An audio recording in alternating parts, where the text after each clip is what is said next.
We're here in the cellar at Gustafson Vineyards with Emmett and Dan Gustafson. Dan, of course, is the namesake for the property, and we'll be chatting with him briefly about his vision.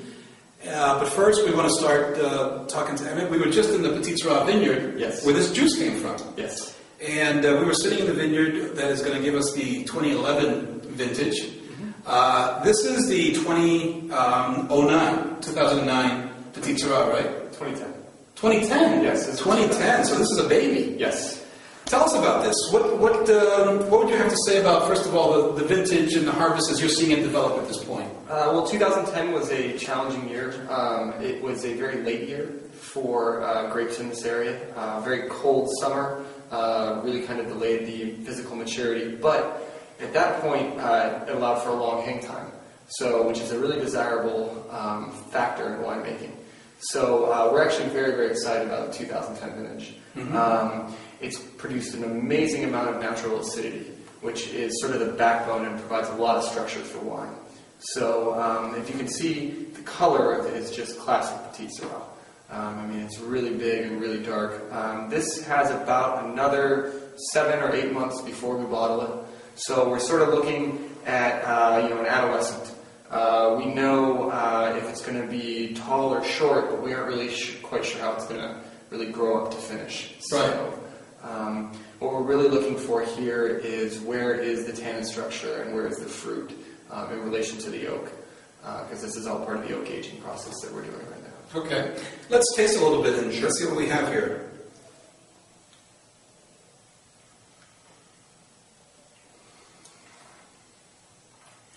I definitely see the fact that the oak process has yet to fully finish. I mean, it hasn't really rounded out the wine completely. I mean, there's still a rawness about it in a sense, yes, in terms of finesse.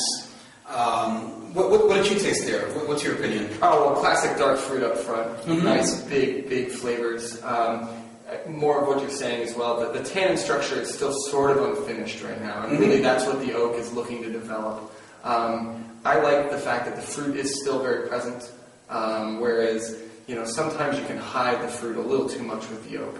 Right. So we really like to kind of have a delicate touch with it, and really let the fruit express itself and the oak sort of be a component rather than the driving factor. So mostly I'm looking for the tannins right now. How are they? Are they soft? Are they present? Are they not there? I get a nice tannin structure here, but it's not quite, as you're saying, it's a little rustic still. It's not quite finished. Do you as a winemaker actually make decisions on the fly where you say, I thought I was going to age this in oak for so long, but actually I'm going to go a little longer or a little shorter? Oh, all the time. Yeah. Right. So you're constantly tasting out of the barrel here, like as we are today. Yes. Dan and I try to get together at least once a month and evaluate the oak program. Mm-hmm. We taste the neutral barrels, which are the ones that are not imparting oak, and the new oak barrels, which are imparting oak. And the goal is to find the best barrels for our wines. Right. And also to find out, should we age this longer in oak, as you're saying, or should we draw the oak back? We run about 33% new oak in any given vintage. Right. Some vintages, like 07, which are really big, we dialed it up closer to 50. Mm-hmm. 2009 was a little bit smaller. We took it down closer to 25. So it's always a work in progress. It's a bit of a puzzle. You're always trying to fit the piece together the right way. Right. I should mention that part of your 12-hour day today was involved in crushing some Pinot Noir, mm-hmm. Which is your own little project that you're working on. Yes. And that's honestly through the generosity of Dan letting you on the side. Yes. Go do something separate besides Gustafson.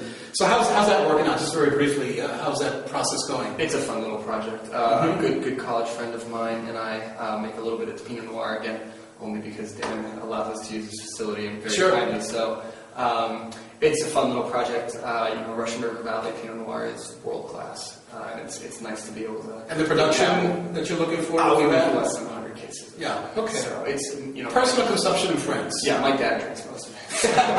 There you go. So Dan, speaking of production, at Gustafson Vineyards at this point, what is your total case production? Well, we're ultimately going to be 4,000 cases. This year is a year where because of the season and so on, we're going to be producing less wine, and we anticipate about 2,500 cases. Yeah, that's actually what I'm hearing from a lot of folks for this harvest, that it's going to be on the low side. Right. But we're also anticipating some really good quality fruit as well. I would imagine. Let's go back to the beginning, and earlier we'd spoken the vineyards to Emmett about how this all started, but give us your little brief summary of why. Why did you do this? Well, and I'm sure some days you ask yourself that. I don't play golf. Okay, all right. But really, I enjoy growing things. I'm a landscape architect. I enjoy growing things. I enjoy being in nature. And one of the beauties of what we've been able to do here is we've taken a natural site, which we believed had some characteristics, the soil, the gravelly soils, the high elevation at 1,800 feet, knowing that we can get more intense flavors with high elevation fruit in the Garden Valley. And so we felt that we had some advantages from the outset in that regard. As it relates to Petit Syrah, there's no grape that enjoys this vineyard more than Petit Syrah. It just seems to thrive up here, and it has the vineyard from which this wine came from. This is a 2007. So And 2007. we're tasting the 2010. Yeah. And we were just out in the 2011 vintage. Yeah, Which okay. we'll be picking in, less than 2 weeks probably.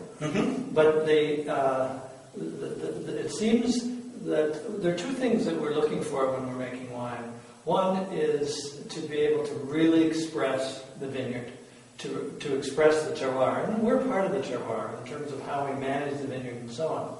But the other thing that's really important to both of us is that we want a certain thread to exist year after year, so that people who enjoy our wines are not saying, this is the 4th year I've bought Gustafson Family Vineyard wines.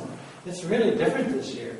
We don't want that. So when we talk about our oak program, and we talk about how long it's in oak and things like that, we're first and foremost trying to express the natural flavors that are existing in the grapes when we bring them in. And we limit the size of our crop, and we do things so that we do create as much consistency as possible when we do bring the fruit in. Right. And then we sort of shepherd the grapes through the process. And if we find ourselves with a little heavier tannins, then, as Emmett said, maybe we end up with a little more new oak, and or leave them in oak for a little longer. There are times when we back off and we move some of our wines out of new oak, and maybe we go from 40% down to 30% because we feel that we're impacting the wine a little more than we want to. I see. So it's a balance. It's sort of a dance that we have with, first of all, with nature, and then once nature gives us the fruit, what we do with it, so that we do as little as possible to bring out the best of what's there, and to maintain a certain consistency in the wine that we produce as an estate wine year after year. Sure. We've been talking about Petit Syrah today, but could you give us your full range of varieties that you produce here for wines? Well, it started out where I believed that Zinfandel and Petit Syrah were going to be our flagship wines, and I think they still are. We also planted some Syrah, a small amount, and we make a Syrah and a rosé of Syrah in the traditional style, which is completely dry. We also planted Cabernet Sauvignon. I have 3 clones of Cabernet, and the big concern for us was, can we get it right? And we found that in our first vintage, 2007, we were able to do so. It came out as a big wine, and it's been very well received. And then we have a couple of other Bordeaux varieties, Petit Verdot and Cab Franc, that we planted as a blending grape for the Bordeaux variety. And then most recently, in 2008, we planted several clones of Riesling, and we now make dry Riesling and Sauvignon Blanc. And that's going to be pretty much the extent of what we're doing. So Emmett, Dan just talked about all the different varieties that you're working with here at Gustafson Family Vineyards. How do you approach something like that? How do you approach that palette that he's given you here to work with? Do you find it challenging at times, or are you at home with all those different varieties? Well, it's first and foremost, it's a lot of fun. I mean, there's a lot of winemakers who only get to work with a few types of grapes, and to have such a wide spectrum of things to work with just makes for an enjoyable experience. And as with any sort of long-term project, like looking at this, you're really trying to learn to craft a particular style and to be able to try these styles with all these different varietals. And still sort of, as Dan was mentioning, a thread, a way to connect them all, which is the land here. To be able to do all of that is sort of a winemaker's dream in a lot of senses. Mm-hmm. And it makes for a bit longer of a harvest. It'd be nice to pick everything in 1 week and be done with it. But it is a lot of fun, and it follows sort of a very organic feel to it. It's whites, and then the pinks, and then the reds as they come in, usually staggered about 5 to 7 days apart, from sort of the middle of September through the middle of October. And it feels very connected to the seasons. The days grow shorter as the big reds come in, and it's a very fun project. Sure, absolutely. So Emmett, I know this is harvest time, and we really appreciate your time in talking to us today. And Dan, thank you for being such a gracious host. It's a pleasure. Always good to see you. Absolutely, yeah.